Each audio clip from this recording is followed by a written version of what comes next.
Okay, so we have a little quote from Rousseau's Emile, his big book on education. This is in page 443 of my translation by Alan Bloom. You know how to suffer and die.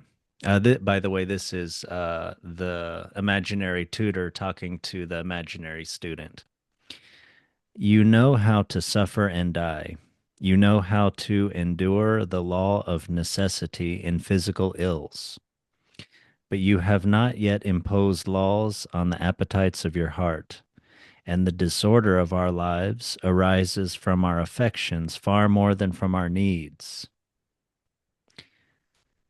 Yeah. So that kind of strikes me because sometimes nowadays I hear a lot of like talk about getting your needs met, and if if if someone is acting improperly, they maybe don't have their needs met. So I tend Mhm. to emphasize in my thinking a lot the importance of needs. And so that's why this passage struck me, because he talks about the affections being maybe more dangerous, and disorder of our lives arises more from our affections than from our needs. Yeah, what do you think about that? What strikes you about that?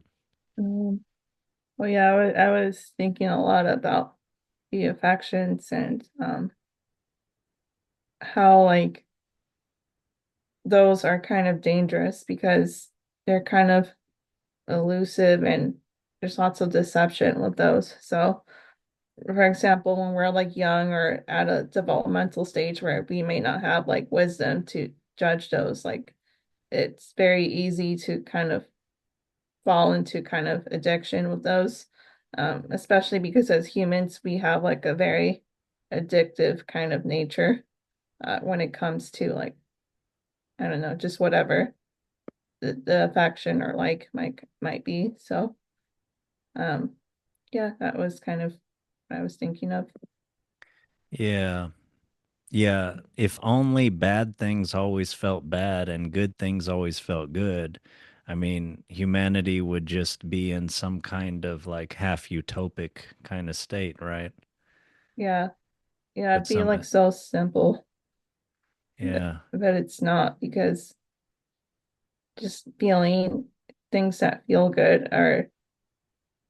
aren't necessarily good, and that's just very odd and confusing when you think about it. yeah, Because how can that confusing. be?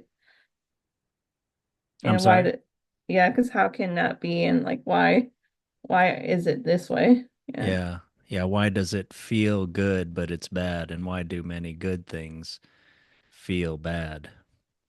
Yeah, yeah, I think that's a lot of, you mentioned development and wisdom. I think that is a lot of development and wisdom, just being able to kind of cut through all that confusion and discern in the chaos what is truly good and what is truly bad.